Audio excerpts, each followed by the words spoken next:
Hello students of second semester. Now we are moving towards the next lecture of unit 2 and business statistics. तो सबसे पहले हम लोगों ने सिलेबस को स्टडी किया था यूनिट 2 में कोरिलेशन एनालिसिस, इसमें importance of correlation analysis types, positive negative linear and non linear. तो इसी बेसिस पे हम लोगों ने इन सारे टॉपिक्स को देखते हुए इस पे जो भी क्वेश्चंस पिछले साल पूछे गए थे उनको हम लोगों ने देखा था। और पहले लेक्चर में जो कोरिलेशन से रिलेटेड क्वेश्चंस और positive negative linear non linear इससे रिलेटेड जो क्वेश्चंस पूछे गए थे उसके हम लोगों ने जवाब डिस्कस किए थे।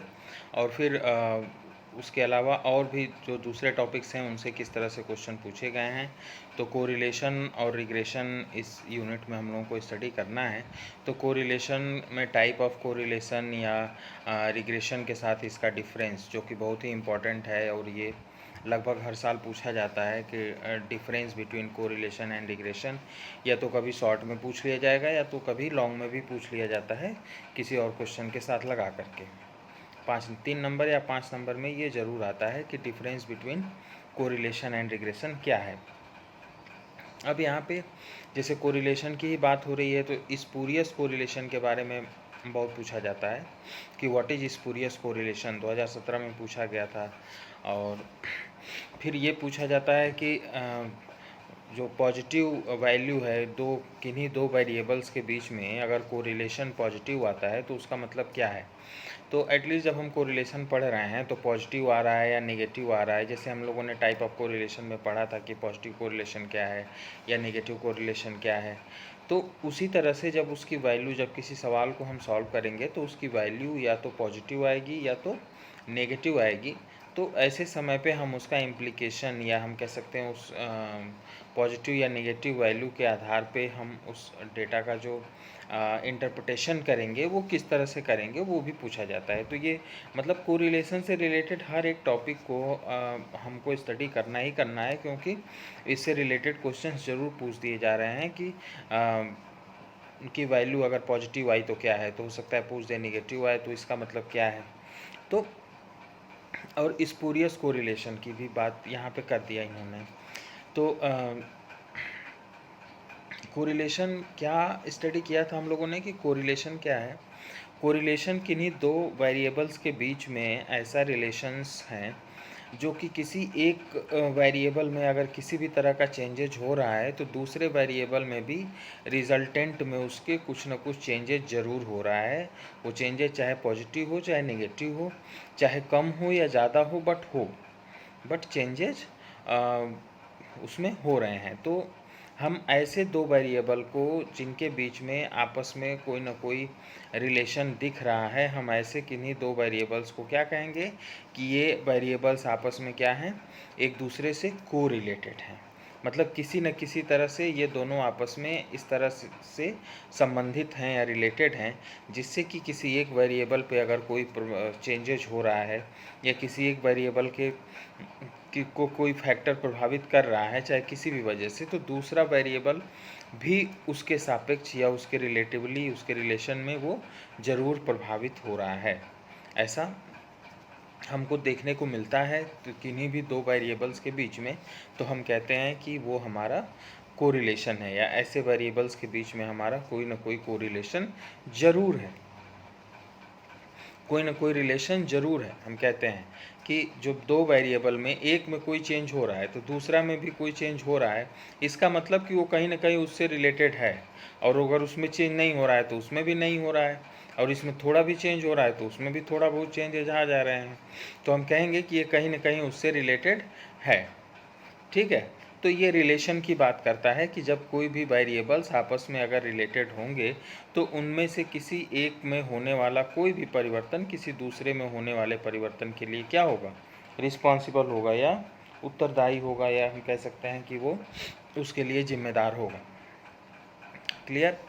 तो ये कोरिलेशन हम लोगों ने पढ़ा, पॉजिटिव नेगेटिव। पॉजिटिव मीन्स कि सेम डायरेक्शन में वेरिएबल्स मूव करें, नेगेटिव मीन्स कि variables are moving in opposite direction. तो ये कोरिलेशन की बात है, लेकिन इसी में एक डिफरेंट तरीके से कोरिलेशन की बात कही जाती है कि जिसमें कोरिलेशन दिखता है मगर होता नहीं है, दिखता है मगर ज़रूरी नहीं है कि हो। तो ऐसे कोरिलेशन को हम, या ऐसे वेरिएबल्स के बीच में ऐसा रिलेशन जो लगता है कि हाँ ये कहीं ना कहीं से कोरिलेटेड हैं, बट कोई ज़रूरी नहीं है कि वो कोरिलेटेड ही हो या वो कोरिलेटेड नहीं होते हैं, लेकिन सिर्फ और सिर्फ दिखते हैं कि ये कोरिलेटेड हैं।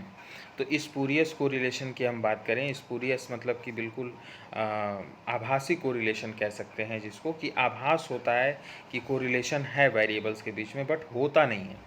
क्लियर? तो in statistics a spurious correlation refers to a connection between two variables. हम कह सकते हैं कि दो वेरिएबल के बीच में ऐसा कनेक्शन रिफ़र करता है, ऐसा कनेक्शन बताता है, वो अपीयर इस तरह से होता है कि उनके बीच में कोई कॉजल रिलेशनशिप है। कॉजल रिलेशनशिप मतलब कि एक दूसरे के ऊपर प्रभाव डालने वाला, कि मतलब एक में कोई चेंजेज हो तो दूसरे में भी कोई ना कोई चेंजेज जरूर हो। तो कॉजल रिलेशनशिप अपीयर हो रहा है, प्रतीत हो रहा है, बट इट इज़ नॉट, ऐसा है नहीं। ठीक है? Spurious relationship will initially appear to show that one variable directly affect another, but that is not the case। यहाँ पे लिख भी दिया है ये लाइन कि spurious relationship शुरू में ऐसा लगता है देखने में कि ये एक वेरिएबल दूसरे को डायरेक्टली प्रभावित कर रहा है, डायरेक्टली अफेक्ट कर रहा है, but that is not the case, लेकिन वो एक्चुअल में ऐसा होता नहीं है। अभी बताइए ऐसे कैसे हो सकता है कि कोई वेरिएबल प्रभावित करते हुए दिख रहा है but it is not necessary that कि एक्चुअली में in actual such kind of happening are possible, but there is no happening is possible, only it is appears, not in actual, we can say। okay? तो it will initially appear to show that one variable directly affect another, but that is not the case। we can say that is not the case। there are two things is more important here in spurious correlation। that one thing is कि it will appear that both variable are connected, या one variable directly affects another, but that is not true। okay? but that is not the case, we can say। तो अब किस तरह से spurious correlation को हम define कर सकते हैं, किस तरह से स्पूरियस कोरिलेशन कहीं पे आइडेंटिफाई किया जा सकता है, या कहीं पे लगता है कि हाँ ऐसा कोरिलेशन होगा बट ऐसा है नहीं। कि अगर इसका एग्जांपल की बात हम करें तो मान लीजिए कि एन एग्जांपल ऑफ कोरिलेशन कि more sleep leads to better performance during the next day. कि जैसे हम अगर कहें कि कोई व्यक्ति किसी दिन बहुत ज़्यादा सो रहा है तो अगले दिन वो बहुत अच्छा परफॉर्म करेगा। तो इसमें स्लीपिंग में और परफॉर्मेंस में रिलेशन नज़र आ रहा है कि हो सकता है कि वो बहुत ज़्यादा सो लिया तो उसकी जो एक्टिवनेस है वो बढ़ गई है, उसकी जो टायर्डनेस है वो कम हो गई है, और next day he will perform better, या ही परफॉर्म्स बेटर, ऐसा दिख रहा है। ठीक है? कि हाँ वो बहुत आराम करके आया है या बहुत ज़्यादा सो करके आया है, तो then he will do better, या he is doing better. But ऐसा दिख रहा है कि ये एक कोरिलेशन है कि ज़्यादा सोना परफॉर्मेंस को बढ़ा देगा, ऐसा दिख रहा है, लेकिन क्या ऐसा है? No, there is not necessarily causation. ऐसा ज़रूरी नहीं ये कि ये ऐसा ही हो। More sleep may not be reason an individual perform better. It is true that more sleep, ज़्यादा सोना किसी भी इंडिविजुअल के परफॉर्मेंस को बेटर करना ये ट्रू नहीं है। It may be using a new software tool that is increasing there productivity. ऐसा भी हो सकता है कि उसके सोने की वजह से नहीं, बल्कि कुछ नई टेक्नोलॉजी, नई सॉफ्टवेयर या कुछ नया एप्लीकेशंस यूज हो रहे हैं उसके ऑफिस में, जिससे उस पर्टिकुलर बंदे का परफॉर्मेंस बढ़ गया हो या उसकी प्रोडक्टिविटी बढ़ी हुई नज़र आ रही है। तो productivity will evaluate the performance, and we can directly correlate the, and we are doing correlating the directly the performance with the more sleep, then this is not actual correlation between the more sleep and the performance of the performance during the day. So then this is the best example of the spurious correlation, where the relations are showing but in actual there is no relationship between in both variables. Okay ऐसा दिख रहा है कि इसमें कोई relation है but ऐसा है नहीं. ऐसे कोरिलेशन को हम कहते हैं स्पूरियस कोरिलेशन. ओके अब यहाँ पे क्वेश्चन बराबर पूछ दिया जाए जिसका हम लोगों ने डिस्कस किया था कि positive value of correlation coefficient between X and Y, what does implies, what does a positive value. तो पॉजिटिव वैल्यू किसी भी दो वेरिएबल के बीच में क्या इम्प्लॉय करेगा कोरिलेशन का. सबसे पहले तो ये बताएगा, अगर वैल्यू पॉजिटिव है तो ये बताएगा कि दोनों variable moving in the same direction. ठीक है.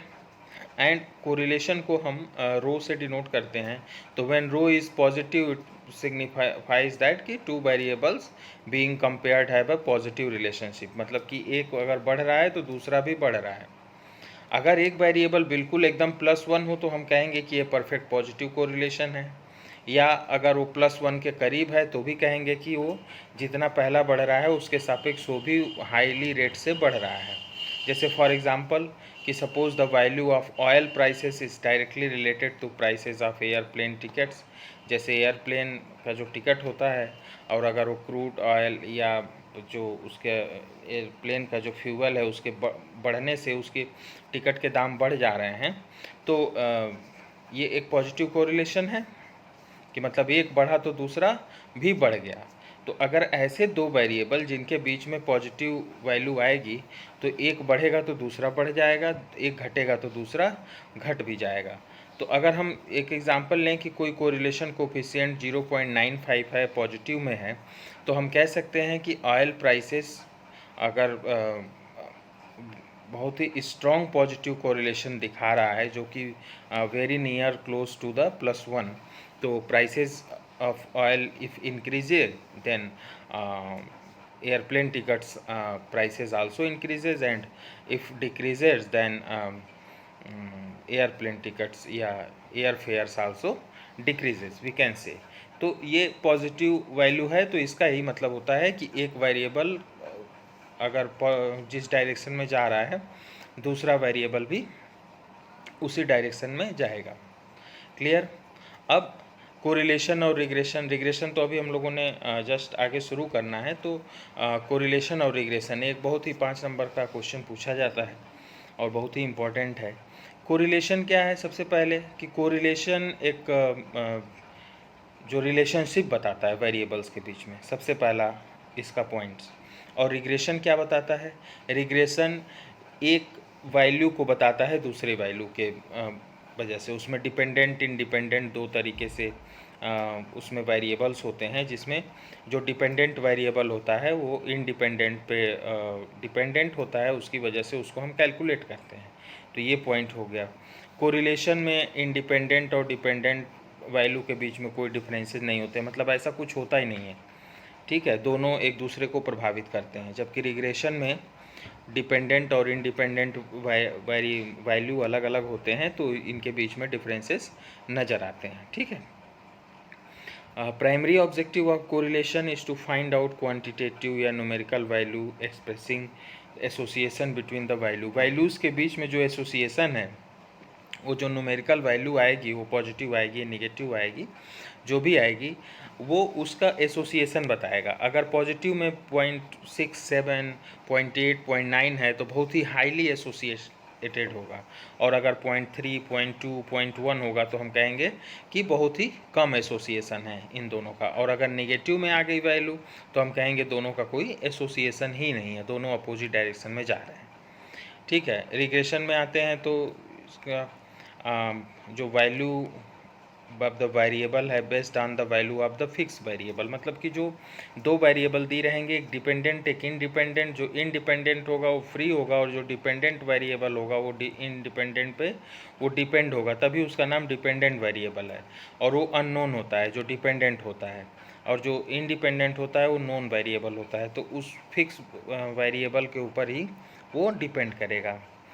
कोरिलेशन जो डिग्री बताता है दोनों वेरिएबल्स के बीच में कि किस डिग्री तक दोनों वेरिएबल्स मूव कर रहे हैं, चाहे ईदर इन सेम डायरेक्शन और in opposite direction, we can से।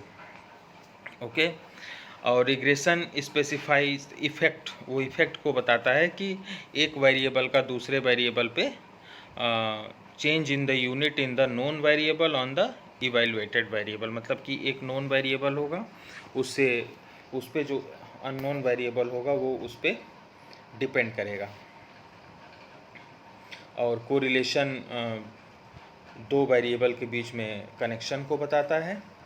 और रिग्रेशन क्या करता है कि वो एस्टिमेट करने में हेल्प करता है कि एक वेरिएबल के बेसिस पे दूसरे वेरिएबल को हम, दूसरे वैल्यू को हम एस्टिमेट करें। ओके, तो ये हमारा भी बहुत इम्पोर्टेंट टॉपिक था।